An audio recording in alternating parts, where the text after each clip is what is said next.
So recording. Yes. Today the idea is to see how practically we can work on that thing on the requirement engineering, taking a small case study, and also we look at how object-oriented concepts. Usually lots of things comes there. So just the one lecture.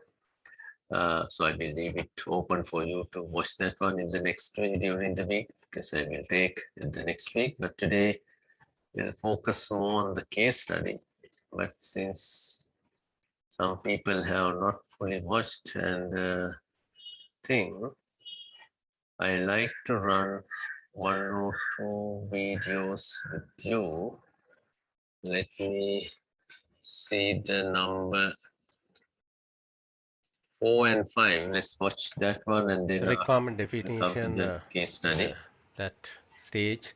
The second phase is what we call the requirement analysis, which may start in a parallel with the requirement elicitation. It's not something to be done after completing everything what we discussed in the previous stage. So it's a kind of activities with respect to the analysis may commence before completing the elicitation. Objectives are here first to identify inconsistencies, errors, omission, and other defects. So without carrying out an analysis, we cannot identify what are these inconsistencies. The errors are visible when we start comparing things. I hope you can. Missing things, okay, and also could be identified when we start some modeling to some extent. To describe the requirements in relationships, that means all the requirements have some sort of a relationship. So they are not an isolated set of a list. There is some sort of a relationship, and also as we may have a kind of a priority, which also described the importance with respect to the different factors, and provide the basis for the design. Well, requirements definition definitely provide is the foundation for the design. Therefore, it's very important to have a good requirement definition. Then only the people will be able to carry out the design. That's an obvious factor based on all our matters we discussed during the last few sections. And provide the basis for the validation after software is built. So here it's the validation comes. Verification and validation, you may remember that we discussed at beginning. Here the validation process, we validate with respect to the original requirement. So then the requirement definition and the document that what we prepare will be the foundation for that. Based on the analysis, abstract system model will be able to produced at this stage. The requirements modeling and analysis. The analysis will not help us to move forward without building in a proper model. Model is the basis which we can take forward, or it will become the basis for the design.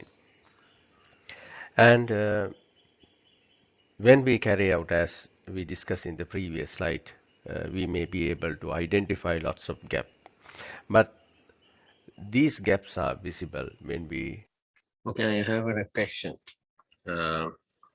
As I said, requirement analysis is what people usually do. But the analysis is not enough, especially in the requirement engineering. More emphasis is given for the modeling. Why the main reasons? What is the difference between analysis and the modeling, and how they come together? And why people are putting more emphasis on modeling? Any suggestions? Any comments?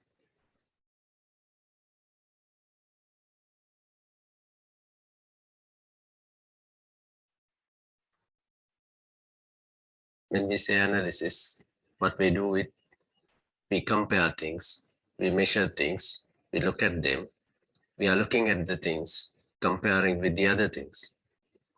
And at the same time, we are trying to verify them and validate it. And so finally, we wanted to make sure that what we have or what we have saying as a requirement is real requirement of the system. But then what is a modeling? Why people really need a model? What people will get through the modeling? Is it the modeling, is it a part of analysis or something separate thing? These are the questions that we really need to ask ourselves. Probably this both, I hope that you have heard, practice before. Any comments on this modeling aspect?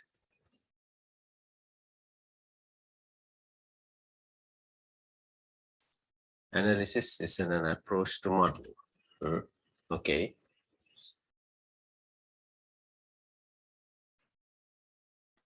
To some extent, I agree with you. You can't do any modeling without analysis. So analysis leads for people to do the modeling. Yes. But what people will get from the modeling?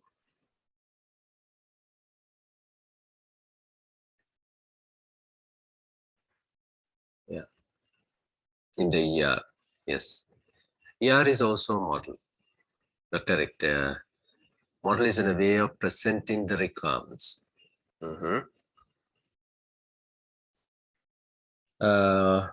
Model is to get an idea of a real requirement. Two suggestions. One is called the model is to get an idea of a real requirement. Other one says modeling is in a way of presenting the requirement.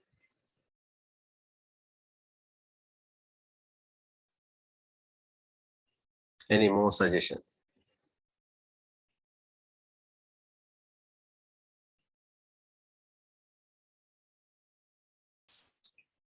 Data model is a set of tools that techniques used to understand and analyze how an organization should collect, update, and store data.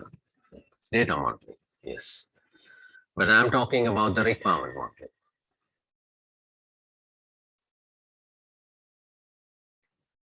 In a simple world, I mean, if we say a model is in a kind of a small structure that we built in a model. In order to build a small structure, we believe here there is a requirement of a model. I mean, if we have a good model of the requirement, if we can organize in the requirement with all this relationship, that's what we call basically the model. And that model will help us to do a better design and implementation.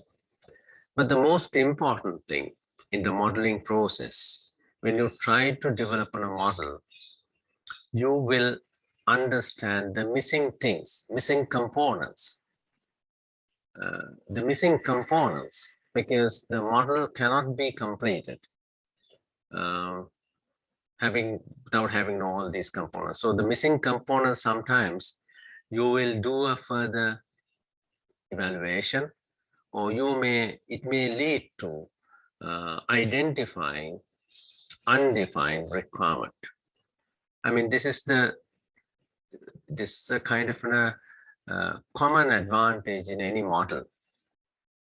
Okay, even suppose even if you think about basic stuff, suppose you wanted to build a small thing, like say if you are using these blocks, you wanted to build a small house, but you know about the house, but when you start building in a house model using the blocks that you available, you realize the number of blocks you have, it is not enough, or some blocks you need additional blocks to fill some gap. That's a little exercise we may all have done at a young age, but at the same time, I mean, the advanced modeling the people do the modeling to fill it.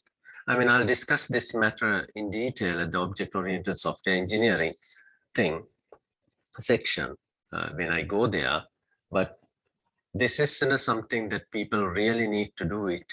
Analysis will most probably, software requirement specification is most of the time where we want to verify and validate the requirement, but at the same time, we need a model. And when we are trying to build a model, people usually like to have a visual representation of things. Even in the ER model, that what you really see there. So let's continue Try listening to to this create a one. small model. There are several modeling techniques available. Some of you know these things, and that appropriate models for the proposed system is in a part of a very important part of the requirement analysis. Unified modeling language is the most popular kind of a tool people use to language we call used to create a different models. These models represent the different views about the collected requirements. Now, if we look at the class diagram that describe uh, structural behavioral both, a kind of a model, and which will help people to expand or build the real design. So at the end of the requirement analysis, the initial class diagram, or what we call usually, will be built considering the core requirements.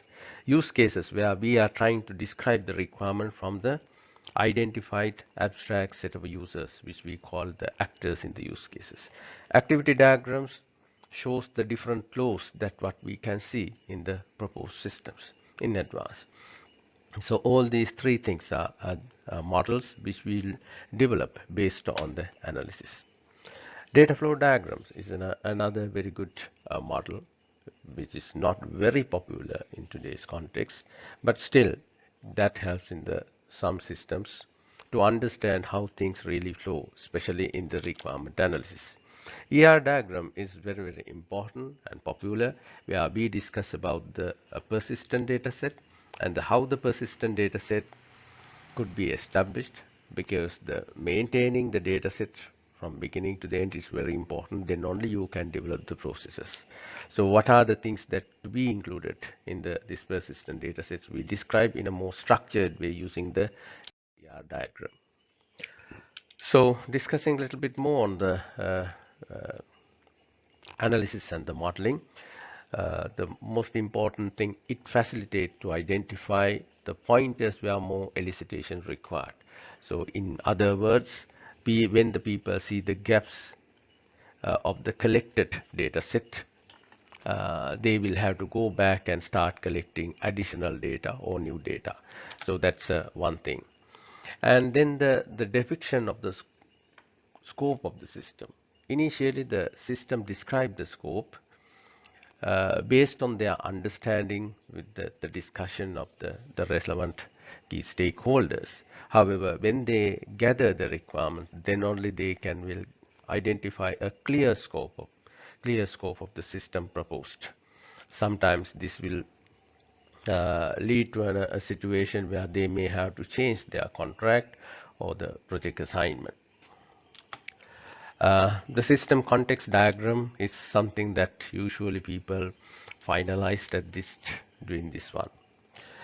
However, analysis and modeling will not give 100% assurance that they are got the right set of requirements. So how do we verify? The prototypes, they develop the suitable set of prototypes are the good tool or methodology to validate the things that are presented in the analysis and the models proposed. We have already discussed about the prototyping. I'm not going to spend more time since in the previous section, but it's very important to discuss the prototyping from the requirement point of view. Very important to mention point, a prototype will give an assurance about the requirement, but it is not an alternative or substitute for the software requirement specification with the documentation about the requirements. In other words, developing the requirements, software requirement specification is very important irrespective of the fact prototyping is done or not in a project. So this will act as a vehicle for clarifying certain types of requirements. Very important thing, we are not going to develop a system um, to verify everything what we identify that requirements. The things which are not very clear, things which are vague, and those things people will have to identify where you really wanted to develop the prototype. So it's not an ad hoc thing, it should be carried out in a systematic manner. And most important thing, people need an objective for the prototype. So it's the objectives of the system are different. The objective of the prototype will be will have to be established or agreed with the respective stakeholders. The main reason is to minimize the understanding about these stakeholders due to the prototype, and they must be presented. The prototype will be developed to identify the requirement of the user interfaces, and also to identify the technical feasibility in the organization, which is not sometimes very clear, or discuss the functionality within the given context. So these things must be communicated, the understanding must be established before people start working on prototyping. Uh, uh, well, define the prototype features and functionality. That's the what we call the scope. So we are not going to develop everything when we develop the prototype. What will be in the prototype, but also state what will not be included in the prototype. Okay, no need to include all the features in the prototype. If the field level validation on the screen will not be done, then the state so in the document. Get the prototype ready. Well, this is what will happen. People talk about the prototype, but the prototype will not be available or ready for the evaluation before the before when they go for the meeting. So develop the prototype, review it against the list of the features and functionality to ensure that all the required features and functionality are developed, and create a script containing a sequence of steps that will be executed on the prototype during the evaluation step. This is very important because it's not in a fully featured system. The people should describe them, presented them in some methodical way. Then only the people will understand the prototype. So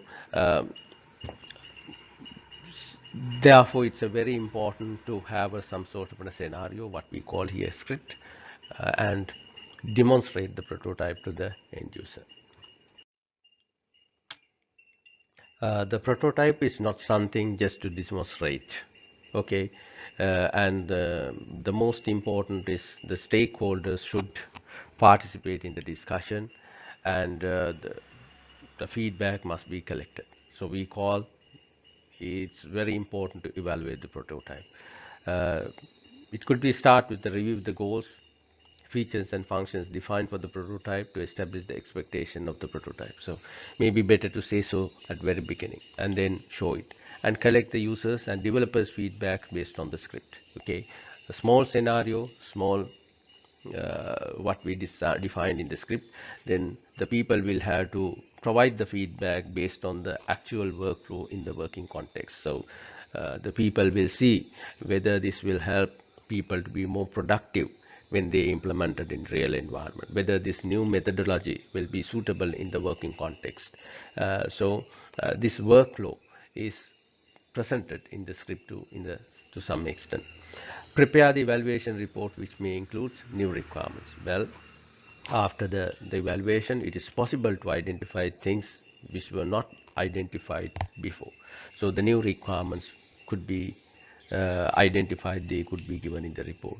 Changes to the user interface is obvious, and because end users may have different preferences, and whenever they presented different preferences, it's very important to have a good dialogue with them. Sometimes people want to accept whatever the things they propose. It's a very having a dialogue. Sometimes the developers could present the best interface. That's also very important at this stage. dropping of requirements, things which are not important. If those things could be identified, better to drop it off. Hope.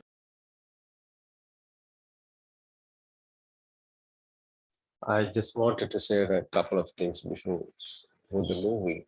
The most important thing in the prototyping, when we talked about prototyping, becomes a very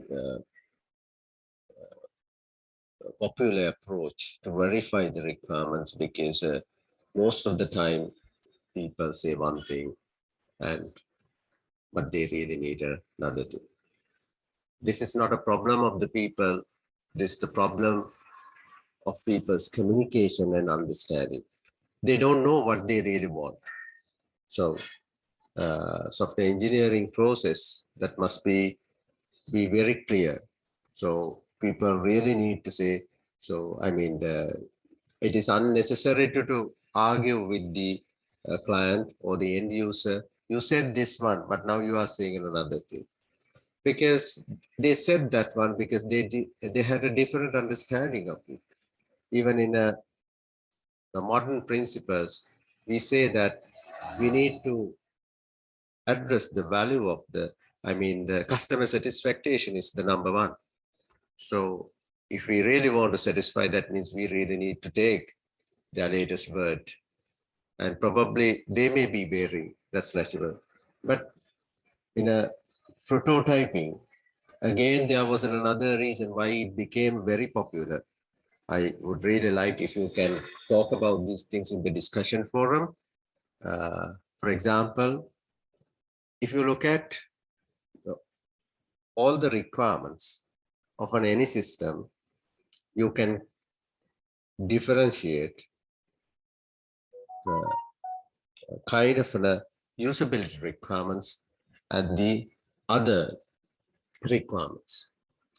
So sometimes the people mix the usability requirements and the core functional requirement. If we mix the core functional requirement and the usability requirements, it's very difficult to identify what is the core of the system. Most of the time, the requirements are presented from the user's point of view. It's a bias. It's presented within a user's flavor. So then there is a lot of usability requirements are there. But on the other hand, we need to develop a system where users can use it. So you need to give the first priority for the user. That is actually the fundamental reason for user-centered design. And then when it comes to the core requirement, I mean, even the functional requirements, that's what we are going to define. The most of the time, the usability requirements are the other side. So there was I don't know, even in the literature, if you looked at, people say, people have analyzed the requirement, the usability requirements and core functional requirements with respect to the number of lines, LOCs, and then they say 40% of the code is for the core functional requirements, core requirements or functional requirements, and the usability requirements carries a 16% of the code. And most of the time, the interface matters a lot than the core system. But the core system is a more critical requirement for the successful operation of the system. So this is why people are more concerned about getting a prototype put into practice and do it. And I asked a few questions, and I just now see that several people have answered. One says, horizontal defines the user interface component of the application used to define the scope of the system. Horizontal prototypes creates many modules in the scope, but not in deep functionality in each module. So it separates so broad view of the system. In vertical, we can have a few modules, but they are developed almost completely. A vertical prototypes means building a selected core functions to the sufficient level, developing a working model of the key functional components of the system. High fidelity, yeah. If I talked about the horizontal and the vertical, I mean, the horizontal is where the breadth is larger. Vertical, depth is larger. Okay. Please note that as I explained in the video that we are not going to prototype everything. We have to identify what we are going to prototype. Sometimes if we are concerned more on the scope of the project, then horizontal prototype is what we really want. We wanted to identify the boundary of the whole system. And if we are more struggling to identify some key critical requirements, their beginning and end, how they really work, okay, what we say the high priority, high critical requirement, then people may work on those specific things as a vertical requirement. So the real thing may be in a combination of that. But again, it is not developed as a part of the system. They are developed to identify the requirements. Other thing is high fidelity, very close to the functional finance system. Most functionals are working. Low fidelity mainly on for UI design, not too much interactive. Low fidelity prototypes are paper-based prototypes that does not allow user interaction. High fidelity prototypes are computer-based or realistically interactable prototype. Yeah, I mean, this is also comes, people start with the pen and papers. I mean, what you hear, most of the time people like to jot down and wanted to verify. And the discussion become more productive if you use a paper prototype. There are lots of tools today, wireframes, and so many things where people can do today paper prototype. And then people wanted to that sometimes it's very limited. If they really understand what's really they wanted to verify, if it is a very critical and not very clear, then probably people may select a few features for the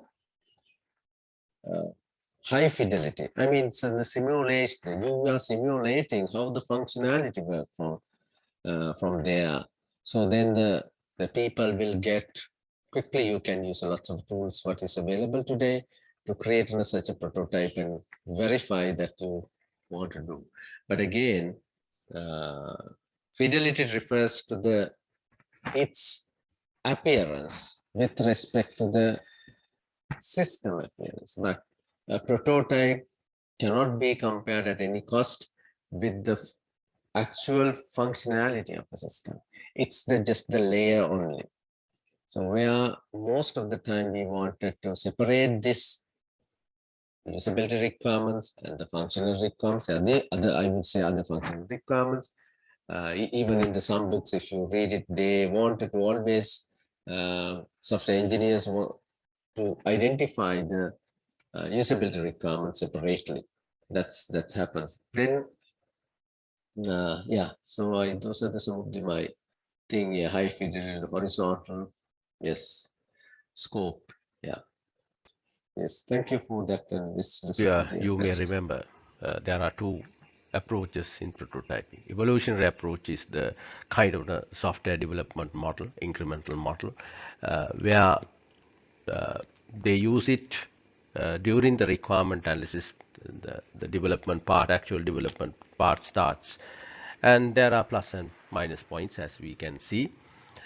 Important thing, tools, language, platform used to develop the prototype be the same as the actual development platform. So then it's very important to put some additional work to identify these things, because they are not going to change it. In the other approach, the throwaway prototype, the people do not want to worry about, but this will be some sort of an additional work which is not related to the requirement analysis, but they will have to consider. So maximize the reuse of a prototype. Important conventions for the design and programming be laid down before the development of the prototype begins. So the preparing the background is also very important. Prototype be reviewed not only externally behavior but also internal design and the code review. So as a result, more time will be taken during the prototype development. It's not like in a throwaway. People will have to put some additional work during the prototype implementation. So the speed will be very slow. Anyway, you will see the both sides in the approach. A considerable part of the system is developed during the requirement and design stage, so people will be more comfortable and slows down the requirement definition process. Yes, because people will have to go slowly, in other words. Otherwise they may not be able to spend, may not always be able to use a rapid prototyping toolkits. They will have to use the standard development the tools for that. So this is in a different model where they collect the requirements. While collecting the requirements, they build the system. The other most popular one is today is what we call the throwaway approach. Use the prototypes ends once all the requirements are clearly documented, not used for actual construction. So that is the popular method, and the more when we say it is in a prototype, it is a prototype just to clear it some misunderstanding, things which are not very clear. So this is built using an environment tools different from the tools and environment that will be used to build the system. So that is the most important, quick, rapidly doing. So it's very important to communicate this method to the other people. Otherwise, there may be some misunderstanding where the end users will see the things from different point of view. Not much importance is given to the prototypes internal, such as the coding standards. But evolutionary one, as you can see, we put the more effort on that one. The prototype is usually built very quickly as compared to the evolutionary prototype. Yes, that's very important. Get the things up and running, what we call, and when that is available, yes, you can move forward. Well, everything has both sides, so benefit and drawbacks. Well, we already know these stuff, but just wanted to quickly review it, looking from the requirement analysis process. Well, the main objective and the thing and will be improved communication between the developers and the end users. So just otherwise it will be a dull communication. People just listen to one party speaks, other party listens. So what we really need in a active involvement in the communication. So in the involvement, we may be able to get more feedback from the other side, and that will help the people to clarify the hidden or ambiguous requirements, which are some of the most dangerous things that could creep into the inside the requirement analysis things, and the people may have a different illusion, different understanding that will lead to sometimes a big issue in the development. And at the same time, if people have already started the software requirement specification, the documentation, the prototype provides an additional support to review the SRS. People could use it. And the most important thing, the developing the confidence of the end users. So they will have a better expectation, or they know that they are going to get a something like this, or maybe better than. Well, the drawbacks is also very important. Disillusion within a prototypes is the prototype is not as robust as the system, does not contain the full functionality. I think I remember the nice joke about this is the Nangi versus Akka model, where you showed that one, the Nangi model, which is very attractive, but it is not very stable. And that will create some sort of a big expectation, but once you get the real system, there will be a problem of dissatisfaction. So avoid those things, explain the people. So some actions should be taken on that one. A user may think that the system is ready by looking at the prototype, and may think that the developers are taking him for a ride by asking for a considerable amount of additional time. So the biggest misunderstanding, whether these people are cheating us, whether they needed more money, and why can't they do this one in a 1 week time, why they are taking so many issues may come. So show them if possible. This is only the front end and still not done the back end. Developers may use a prototype as an excuse to hack codes. This is a bad illusion that could happen, where people use the front end codes to, yeah, because this separation won't be that. The cost of prototyping is added to the project. Yes, unavoidable. The time spent, everything will be part of the project. It is not an outside. You will have to counter that thing. So developers may start considering prototype as a substitute for the documented SRS. So this is the one of the big issues. Sometimes when people are more confident about what they are going to do, they don't think the documentation is very important. And also people have a misunderstanding about the agile based lightweight approach. They think, well, you will have the working system. Yes, of course, at the end we need a working system, but you also need a documentation for that working system. So a working system without documentation is another disaster. So these things must be considered very seriously when people start working on the real system development.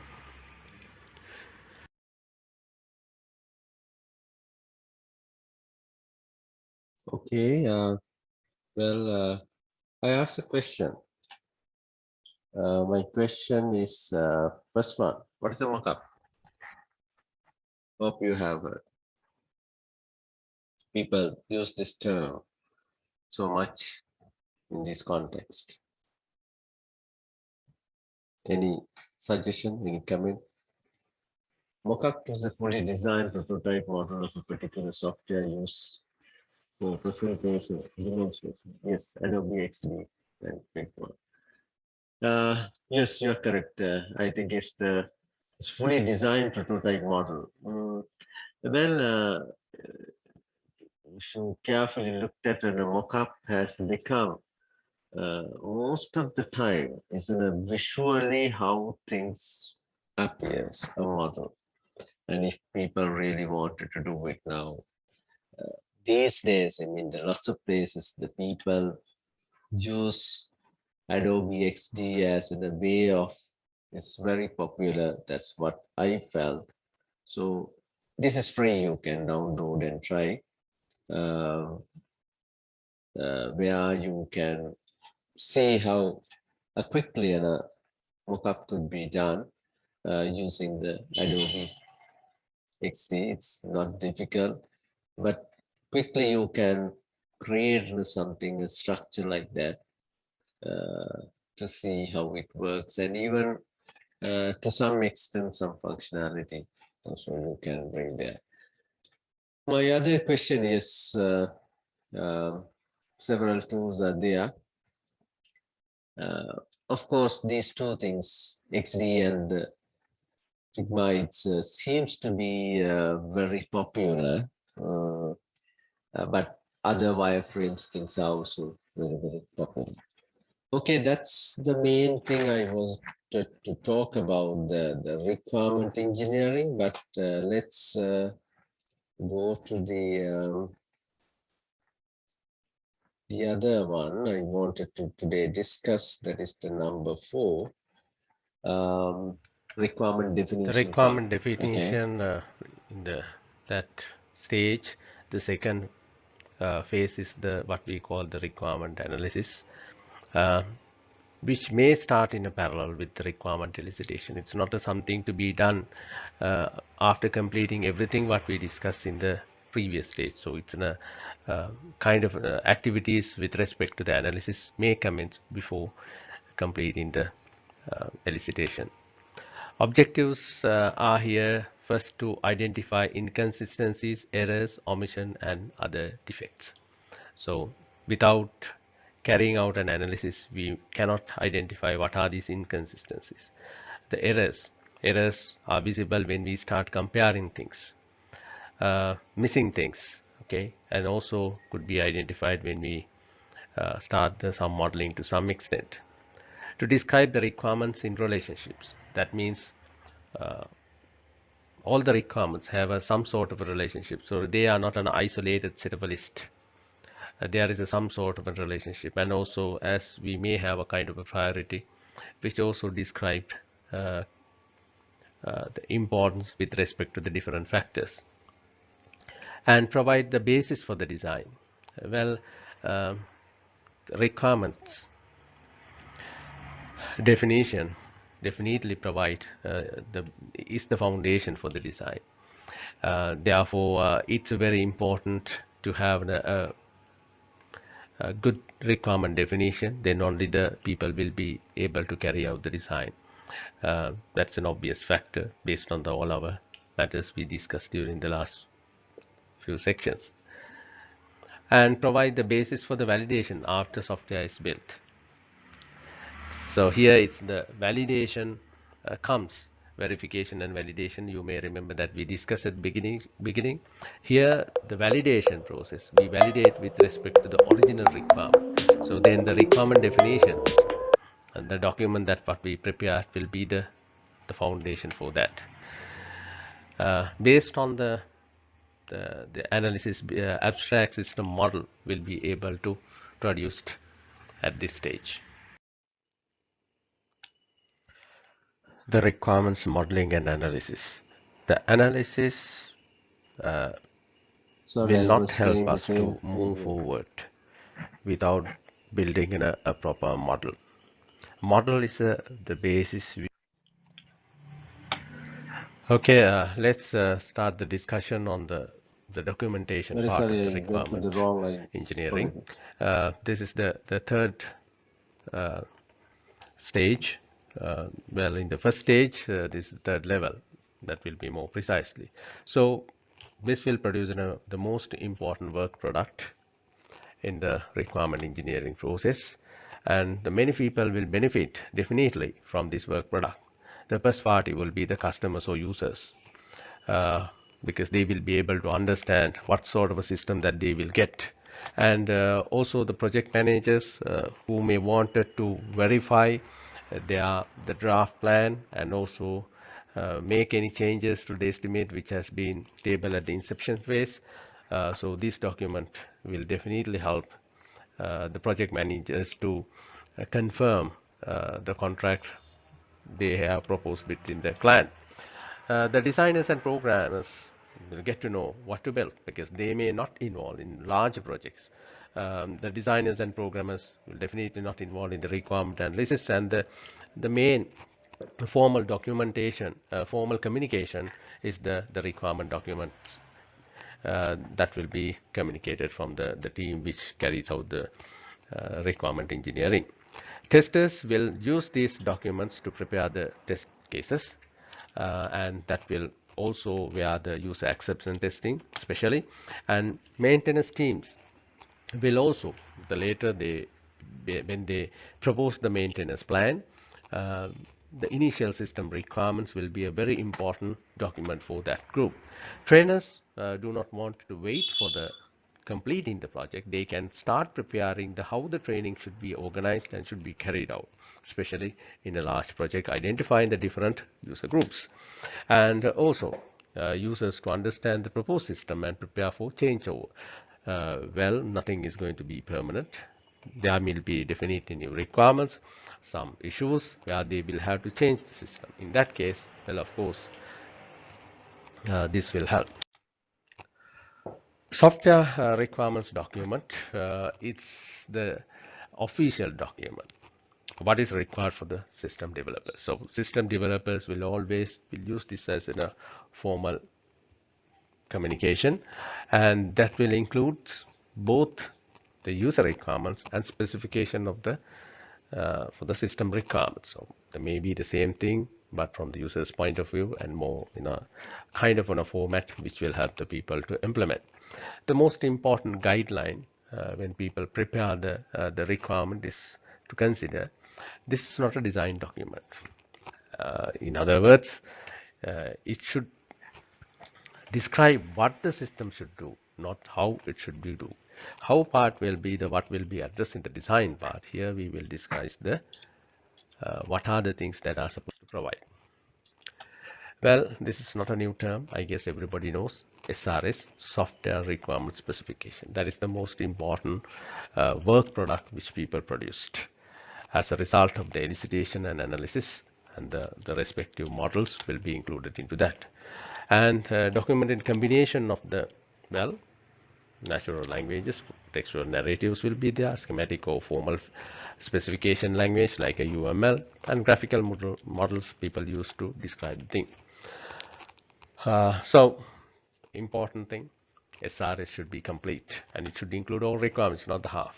And no implied or obvious requirements. People can't say it is not in the SRS, but obvious. Okay, not accepted.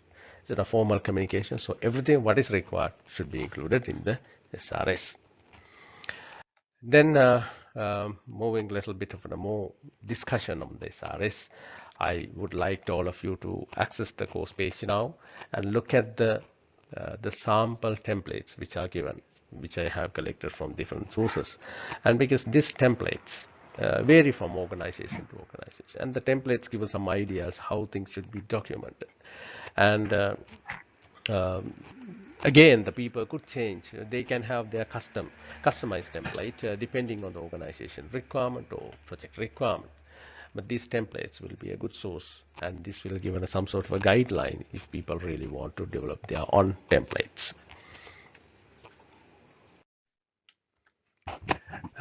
As you can see, there are several templates. And which one is good? How do you select? What are the features? What are the structures? These things must be we should have a good understanding when we talked about the software requirements specification. Generally, these documents, SRS, vary from places to places, organization to organization, from project to another project. And they also depends on the type of the system or the approach to the development used. And the people could customize the sample one based on it. For example, if you think about an incremental approach is followed in a project, so then the SRS may be different, and usually such an SRS may will have a less detail at the very beginning, but gradually they can add more and more detail as goes on. IEEE also and several other places have a kind of a standards have prepared, because otherwise this also create a kind of a confusion among the different groups. In such a situation, the standard will be very useful. Not a strict policy, but the people of course can use them. They're mostly applicable for the requirements of the large system. So I'm not talking about the small system, especially the large huge system where you need an army to develop the project. Well, this is the kind of a structure that you can see in any document, which may start with a preface where the version history and rationale for creating a new version must be described at the beginning. And well, we'll have many versions, and all the versions are identified, and sometimes people could have a separate document so they can see which version and what are the previous version, followed by an introduction that should describe the need for the system, and generally anyone who is a reader for that one. Glossary is very important to minimize the misunderstanding. Especially it is used for technical terms used in the document to define and describe. User requirement definition, that's in generally the services provided for the user, where we describe from the user's point of view, so they can see what are the things that they would really like and they would get it. This will help the people to identify the proposed, the high level anticipated system architecture could be described on there. So what are the possible candidates sometimes that will be. And some more things, system requirement specification of, well, there you classify those things as a functional and non-functional requirements. That's very important. And also describe them based on the different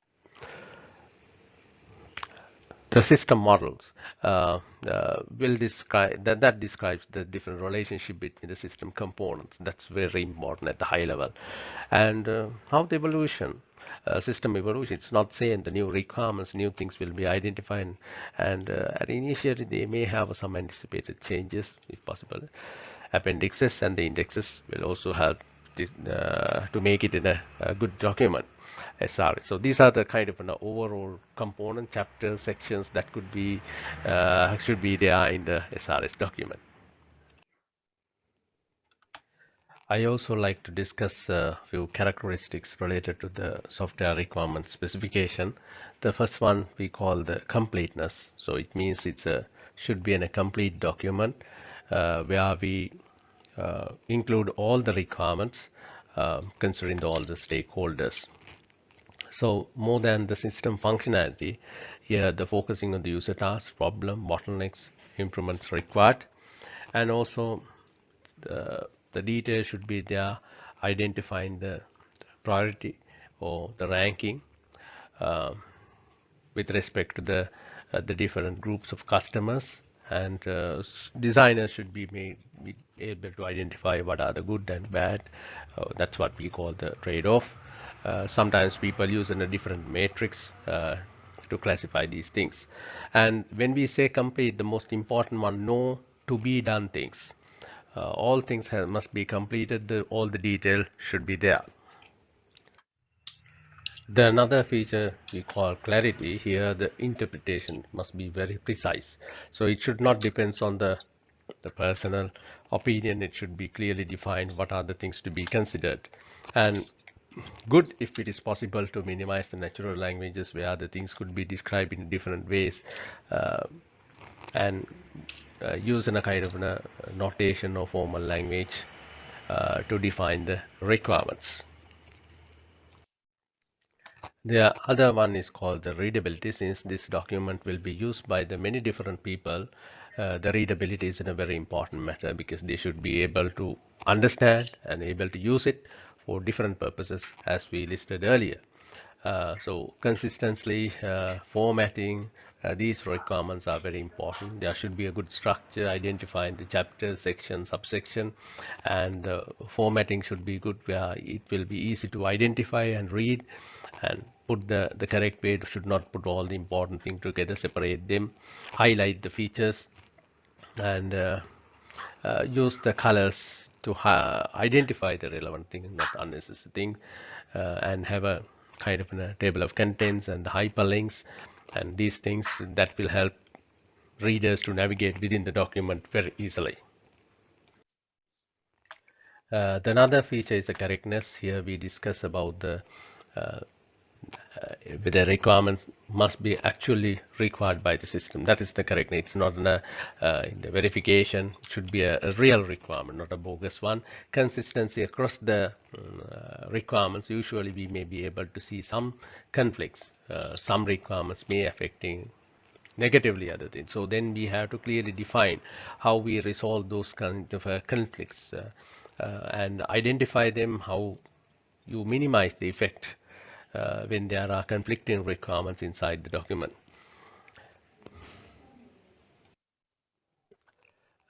Another one is called modifiability, where we talk about when we have to make changes to the SRS. It should not create some lots of conflict. The people should be able to identify what are the modifications done. At the same time, it should be possible to make the modification.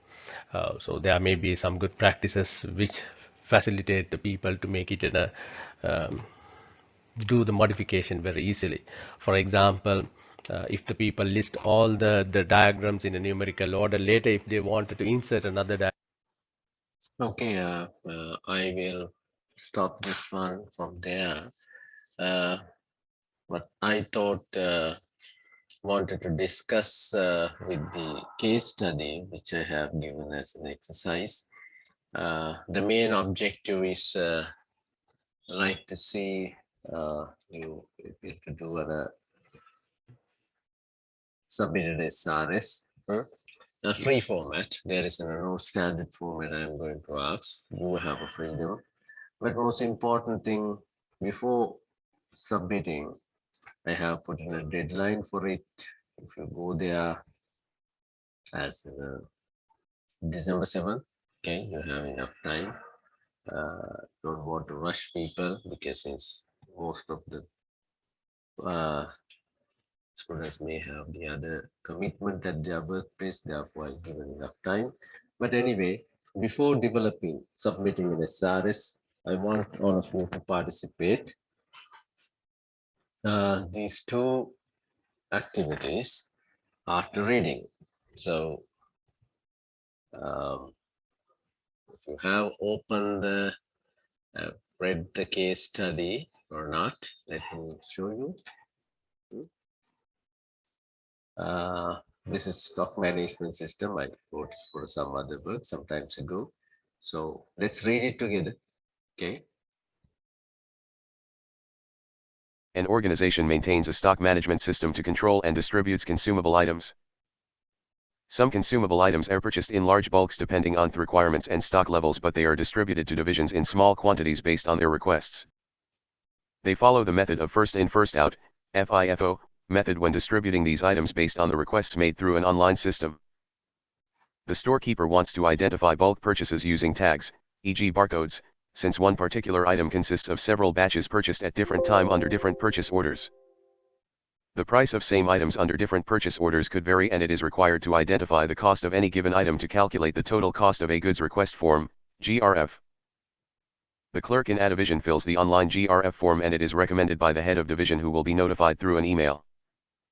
The storekeeper issues items in batches for a recommended GRF to manage the stocks. If the level of stocks, quantity of a given item, is below a particular value, he decides the distribution pattern after discussing with the management. Otherwise, he sues the total number of items requested in the GRF.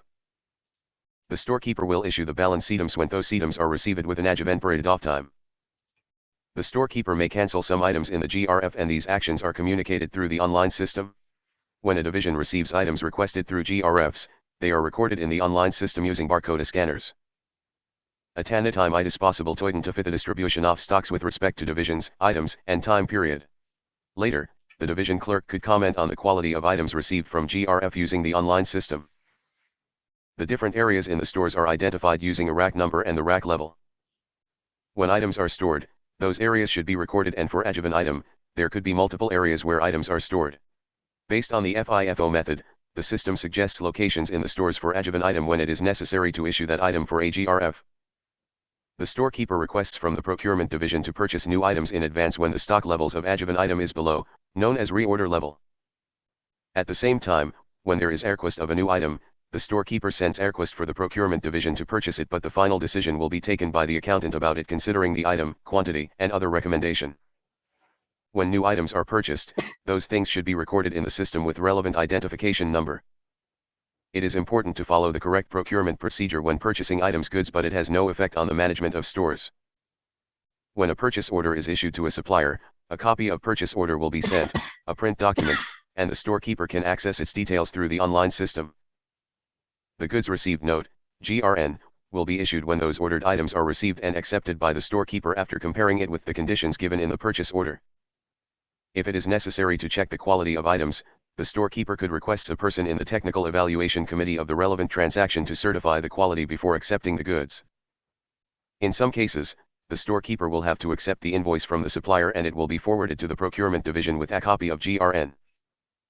The system supports the storekeeper to produce different reports based on the given conditions to manage the stores, as well as to provide details to management. Okay, this is a small case study. Even though it's small, there are lots of hidden requirements. Writing in a requirement is a tough exercise, okay? Even if you look at how to write a requirements, please listen to this one, what I said in the video. Writing requirements. It is also a kind of a challenging activity. There are 3 examples which I would like to discuss with you. These are user requirements. But again, if you carefully analyze these 3 requirements, there are some issues which are related to them. Now, if you look at these requirements, let's look at the first one. The user shall be able to search the appointment list for a given date. Looks like a straightforward, very simple requirement.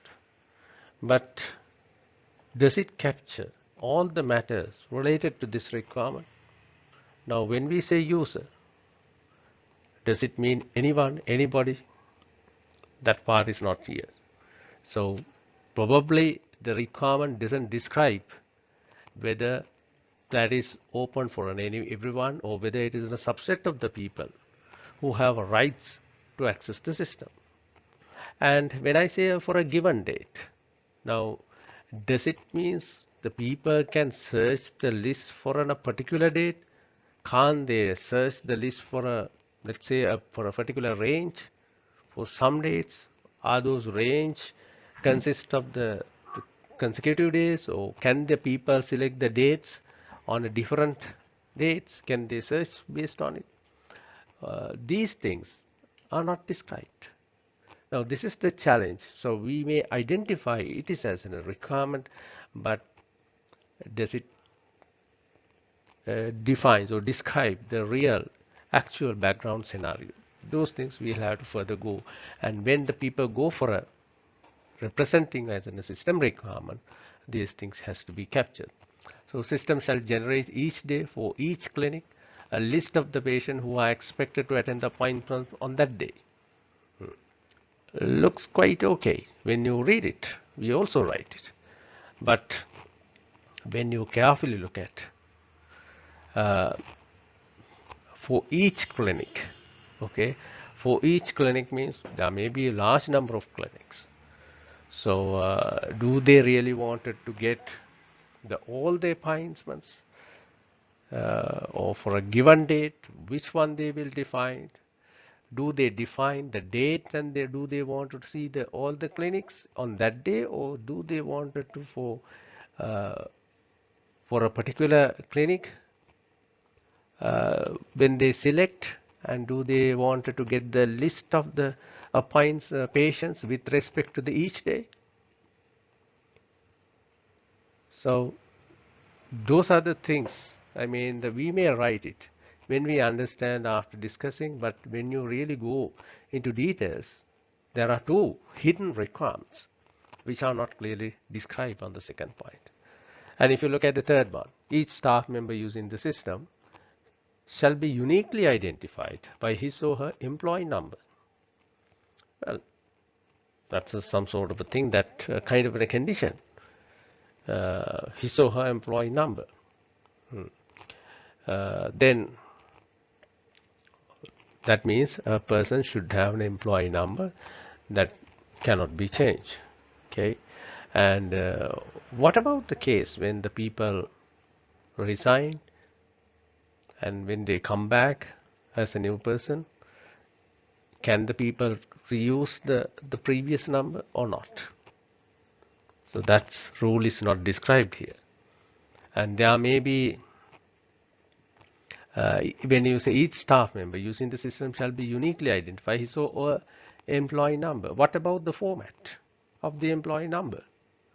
Is it the same format for all the people? How do you use this particular number to uniquely identify? What do you mean by really uniquely identified? So this is when we write the initial list of the requirements, there are many things that has to be clarified, that should be expanded. So it's not an easy task, it's a challenging task where people really need to find more and more details. Okay, when we looked at those examples, I think you can visualize possible problems. SRS, when people start working on a lot of problems, could occur. Some of the common problems. Okay, that is the main thing I wanted to say about this case study. It's good for people to practice writing the requirements. So if writing a requirement is a challenging thing, but maybe better to start thinking about the user requirements. So then we are trying to look at from the user's point of view. Okay. And I want the first activity, everyone, just one requirement, but try to look at if there is nothing there. You don't have a hard and fast thing, but only one requirement. So the first I wanted you to start thinking about from the user's point of view. Who are the actors? Who are the main use cases? If you just say something is an actor, so the use cases, so you can simply can define. But once you read that thing, there may be not. Rather than we may see the different views on the same thing. That's why I put it the discussion forum first, and then people need to identify functional and corresponding non-functional requirement. Now here, I don't need a long list, just the one. It's enough. Where if you can continue. That's participation is required. The forum will be for each person to start one discussion type. So only one. So you can't post many things on the one thing you can start forum. Others can contribute if they want. So functional and non-functional requirement. And description is not small, and then different people may think in a different way. The same requirement could be interpreted in a different way, with that on a high level, with that on a low level. That's also possible. Then, but when you work on the SRS, I don't need everything there. Just consider, as I said, it's here. Your submission should be unique. It will be a check for similarity. That is the one thing. Because there may be some people who just get their friend's submission and they just change their name and put, and I'll use the Turnitin. And if I find the similar submissions, no punishment, but 0 mark for the both. So try to work on if it is in a something because it's a link within a Turnitin. I'm going to use that one. For any three functional requirements, you don't want to say everything. I mean, just the three that it seems to be good. It's enough. And include corresponding activity diagram to show the full limit. So that is usually what people can say in a very high level.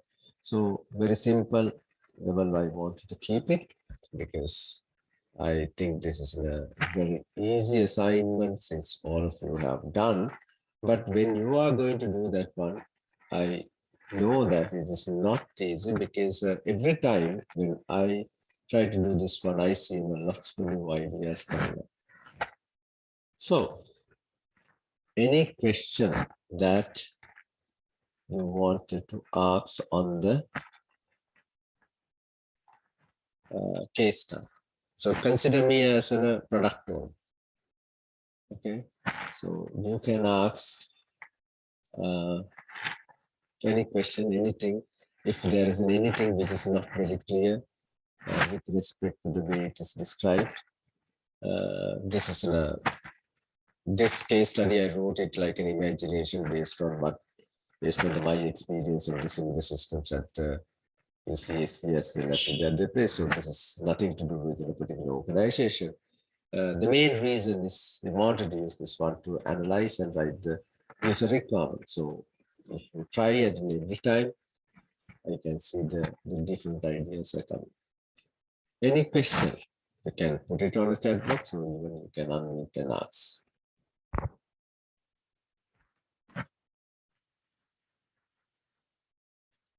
Those who have finished reading, I invite you to go for the forum and make the start posting.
By the way, I put in a small feedback collection on Adobe XD and Figma.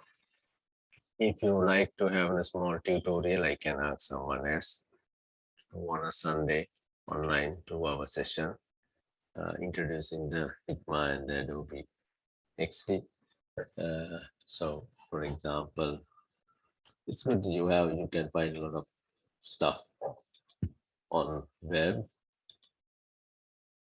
For example,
Hi there, my name is Damian Borba and I work on the Strategic Development Unit. So let's get started. Great. Once everything is validated, then you can hand it off to developers. The first thing you can see in XD is that it's super fast. Here I'm pinching to zoom, I'm panning around, and you can see open sketch, but very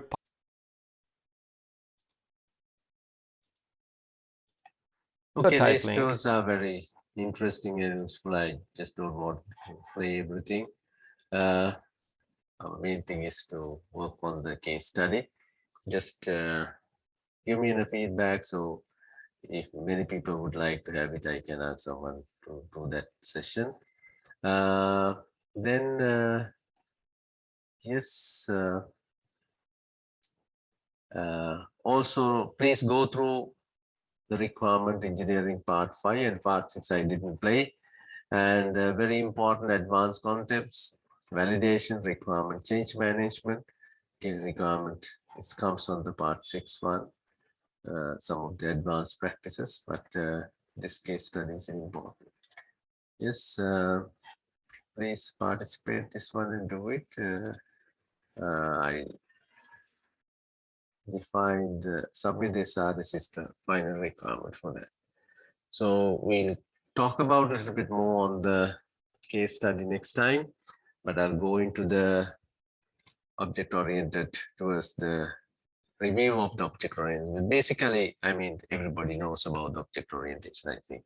I want to philosophically analyze that one from the advanced point of view, and we'll come back. Yes. Okay. If there is any question, please post. Otherwise, I'm going to finish the session for today. I'm giving you more time to attend the work.